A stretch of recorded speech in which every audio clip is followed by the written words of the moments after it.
ये हो कार्तिक मातम में चतुर्थ अध्याय। नारद जी समय परम ज्ञानी थे। आप ब्रह्मा जी से ये सभी प्रश्न हम संसारी प्राणियों की भलाई के लिए कर रहे थे। अतः अब उन्होंने ब्रह्मा जी से पूछा, हे पितामह, अब आप कार्तिक मास में जो दीपदान किया जाता है उसका माहात्म्य सुनाने की कृपा कीजिए।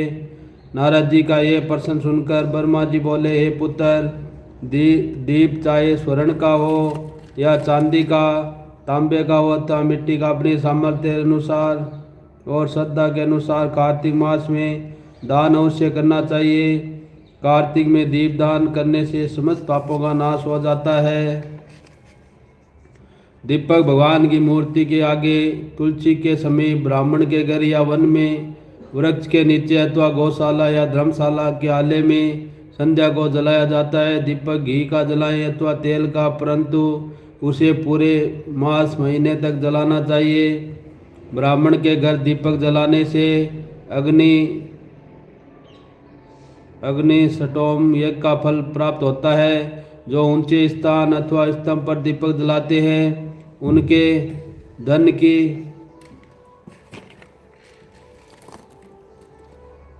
वृद्धि होती है तथा वैकुंठ निवास मिलता है। दीपक जलाते समय भगवान से प्रार्थना करें और कहें, भगवान,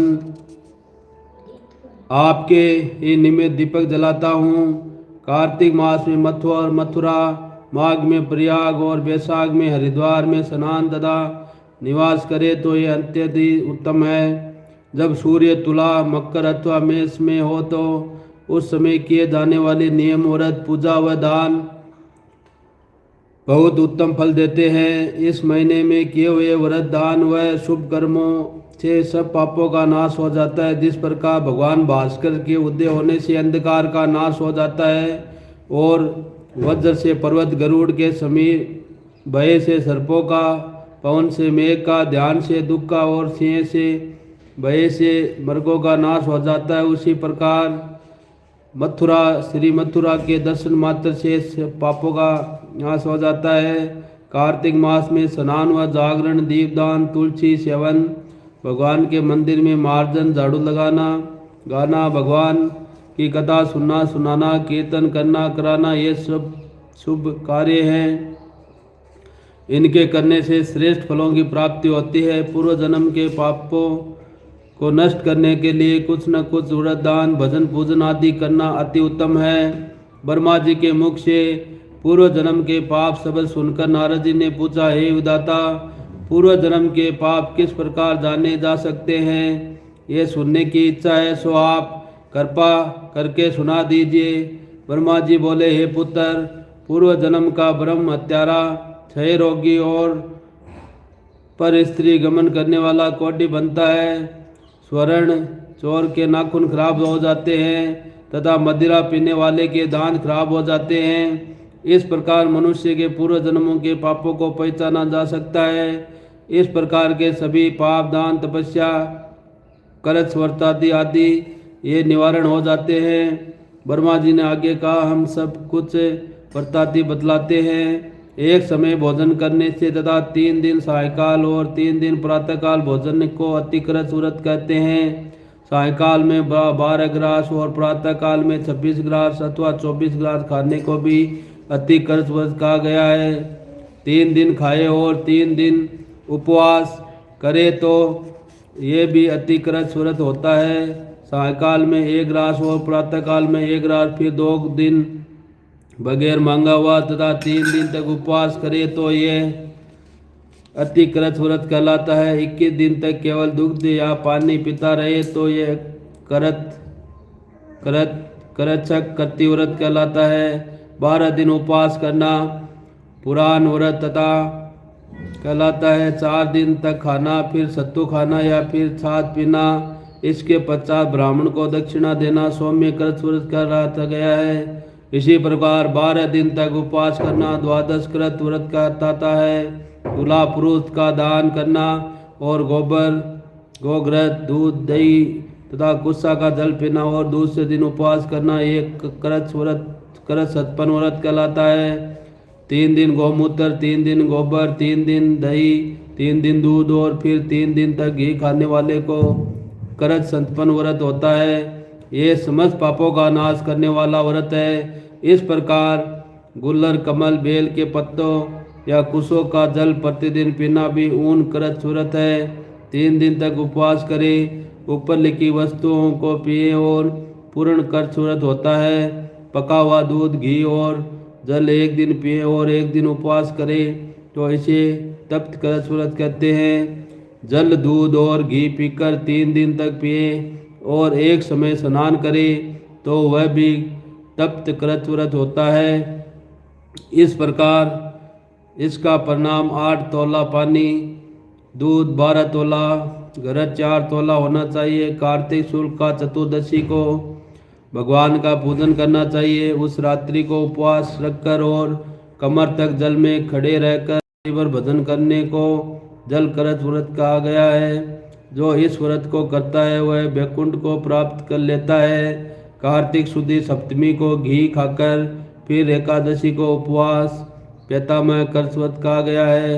ये पितामह कर्च व्रत करने के दिन में भगवान श्री कृष्ण चंद्र का पूजन करें तो करने वाला तीनों लोकों में पवित्र होकर वैकुंठ को प्राप्त कर लेता है। कार्तिक शुद्धि छठ के दिन उपवास, छठ से 3 दिन उपवास करने से महेंद्र कर्च व्रत हो जाता है। इसे करके मनुष्य दुर्लभ वैकुंठ में वास पाता है। 3 दिन अन्न भक्षण करने और 3 दिन उपवास करने से पत्र पंचक व्रत हो जाता है। इसे वैष्णव कर्च व्रत कहते हैं। यदि एकमी से पंचमी तक केवल दही खाएं और फिर एकादशी तथा द्वादशी को भगवान का पूजन करें तो उसे परम कर्च व्रत कहा गया है। इसके करने से श्वेत द्वीप में वास मिलता है। जो शुक्ल पक्ष की एकमी से प्रतिदिन 1 ग्रास कम करता है तथा अमावस्या को कुछ नहीं खाता है तो ये चंदन नारायण व्रत कहलाता है। 1 ग्रास 2 तोले अर्थात 25 ग्राम के लगभग माना गया है। एक बार में जितना भोजन आसानी से मुंह में आ जाए उतना ही ग्रास होना चाहिए। कृष्ण पक्ष की आदि में 14 को 5 ग्राम और फिर प्रतिदिन 1 ग्रास बढ़ाकर एक पक्ष में 240 ग्रास पूरे करने चाहिए। इसे भी चांदन नारायण व्रत कहते हैं।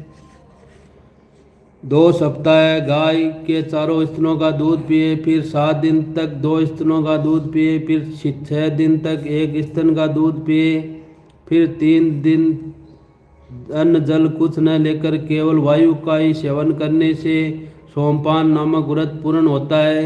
ये व्रत समस्त पापों का नाश करने वाला है।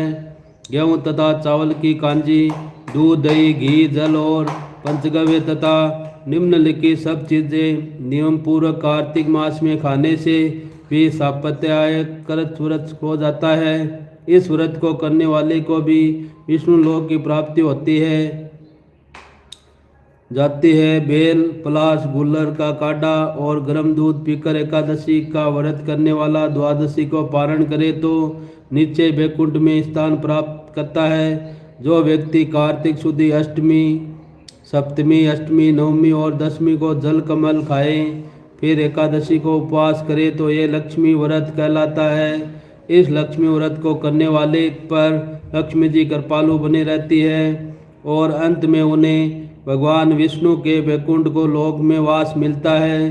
प्रातः काल में 4 ग्रास और सायंकाल में खाने से शिशु चांदन नारायण व्रत होता है।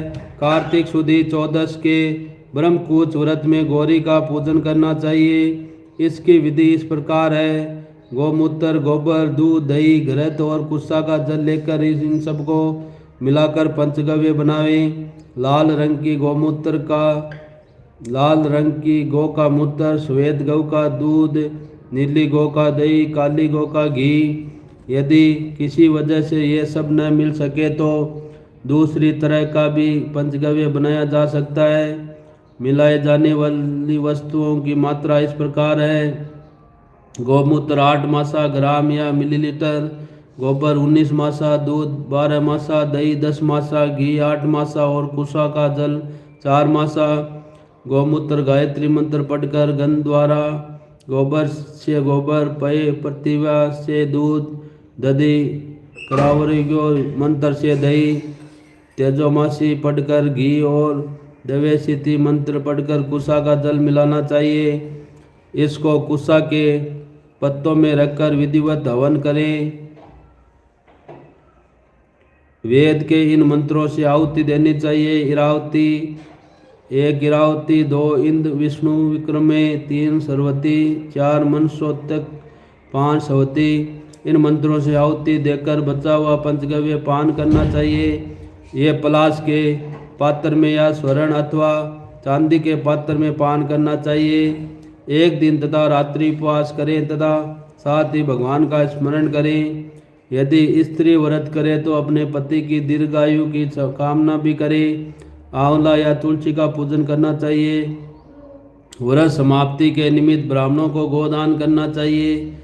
इन व्रतों को करने से व्रत करने वाला भगवान का प्रिय पात्र तो बनता ही है, इस लोक में सभी सुख और ऐश्वर्य भोगकर अंत में मोक्ष को भी प्राप्त करता है। इति चतुर्थ अध्याय है।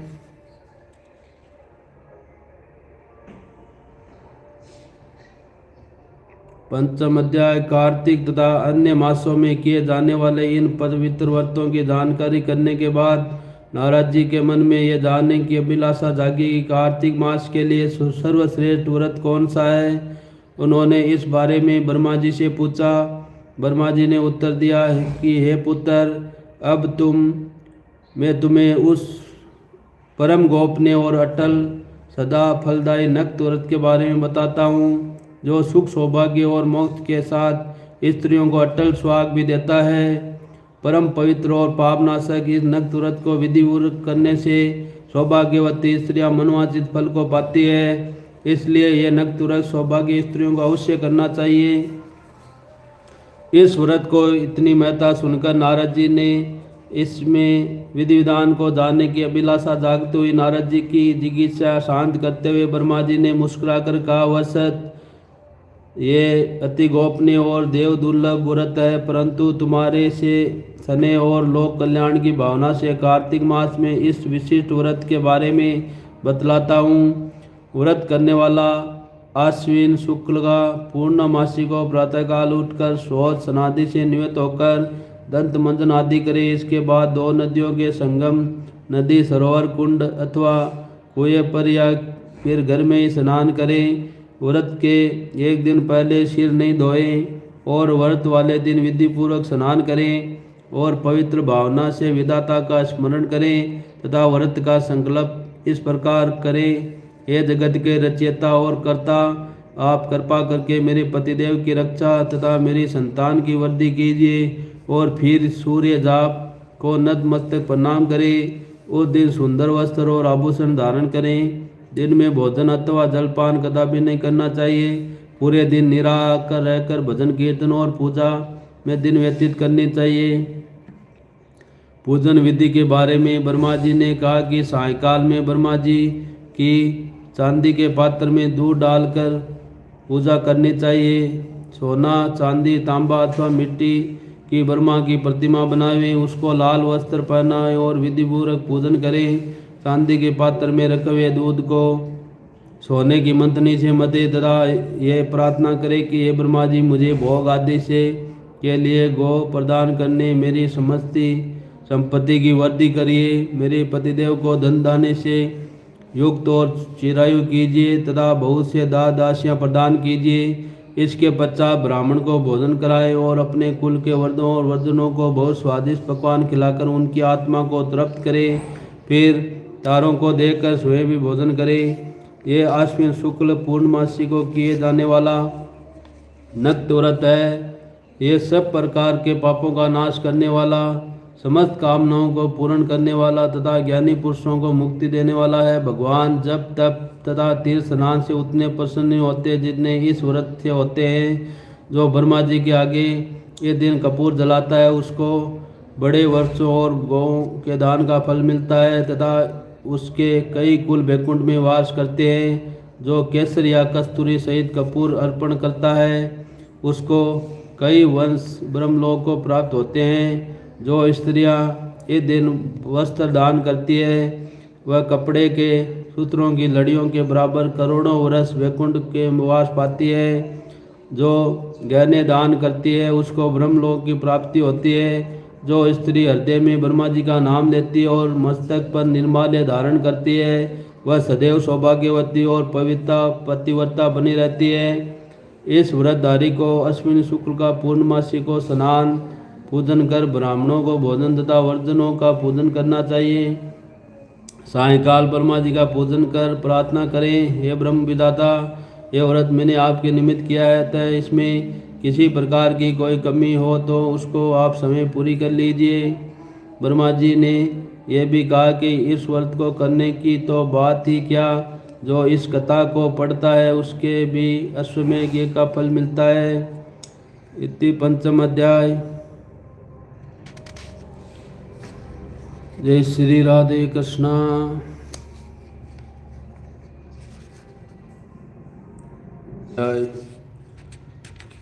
इतनी कथा सुनने के पश्चात महाराज पृथ्वी ने देवऋषि से विनती की, है मामुने, आपने कार्तिक मास में विष्णु भगवान की पूजा का महात्म्य सुनाया। इस मास में यदि अन्य किसी देवता का पूजन या व्रत होता हो तो वह भी कहिए। तब नारद जी बोले, हे राजन, अश्विन शुक्ल पूर्णमासी को ब्रह्मा जी का व्रत, कार्तिक कृष्णा चतुर्थी को गणेश जी तथा अष्टमी व अमावस्या को लक्ष्मी जी का व्रत किया जाता है। जो कुंवारी कन्या कार्तिक मास में चतुर्थी को गणेश जी का करक चतुर्थी व्रत करती है उन्हें सुभोग्य वर मिलता है, पति मिलता है। यदि विवाहिता स्त्री इस व्रत को करे तो उसका सुहाग अटल रहता है। प्रातःकाल स्नादि से निवृत्त हो चंदन आदि से श्री गणेश जी का पूजन करें। फिर सायकाल को गणेश जी का पूजन करके चंद्रमा का उदय होने पर उसको अर्घ्य देवे। तत्पश्चात उत्सव मनाते हुए भोजन करें। सद्वा स्त्रियों को अपने सुहाग की रक्षा के लिए व्रत अवश्य करना चाहिए। करक चतुर्थी व्रत के महत्व का वर्णन करते हुए नारद जी ने कहा, हे राजा पृथ्वी, इस व्रत का एक इतिहास हम तुमको सुनाते हैं, ध्यानपूर्वक सुनो। भद्रावती नगरी में एक सुधर्मा नाम का एक राजा था। उसके रविदास, सुशर्मा, जय शर्मा और शुभोबन नाम के 4 पुत्र तथा वीरमती नाम एक कन्या थी। सुधर्मा ने अपनी कन्या का विवाह देवव्रत के साथ किया था। वे दोनों प्रेम पूर्वक रहने लगे। एक दिन अचानक घर पर सर्प द्वारा काटे जाने से देवव्रत की मृत्यु हो गई।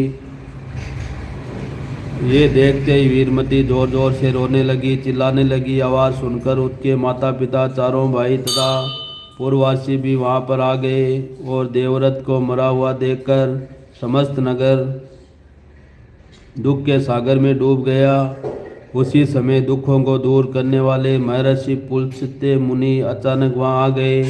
राजा ने हाथ जोड़कर विनय पूर्वक उनके पूछा कि हे महात्मे, किस पाप के कारण मेरी यह कन्या विधवा हुई है।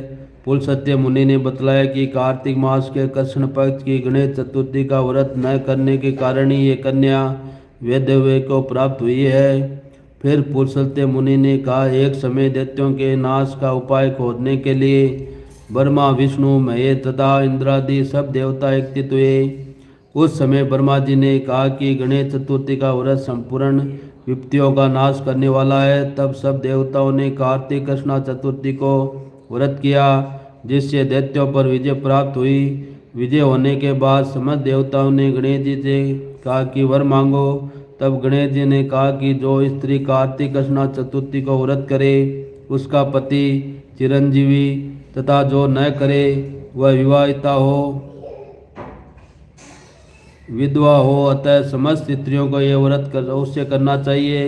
हे राजन, तुम्हारी कन्या ने इस व्रत को नहीं किया था, इसी कारण ये विधवा हुई है। यदि अब भी ये व्रत करे तो उसका मृत पति जीवित हो सकता है। इतना कहकर पुलस्त्य मुनि चले गए। तब राजा ने अपने जामाता का शरीर तेर में सुरक्षित रखवा दिया। इसके बाद जब कार्तिक मास आया तो उसकी कन्या ने विधिवत व्रत करके वृद्धापन में ब्राह्मणों को दान दक्षिणा देकर उन्हें संतुष्ट किया, जिसके प्रभाव से उसका मृतक पति पुनः जीवित हो गया। नारद जी कहते हैं, हे राजा प्रत्यु, सौभाग्यवती स्त्रियों को अपने स्वास्थ्य की रक्षा तथा संतान प्राप्ति के लिए ये व्रत अवश्य करना चाहिए। इति 10वां। बोलो श्री विष्णु भगवान की जय हो।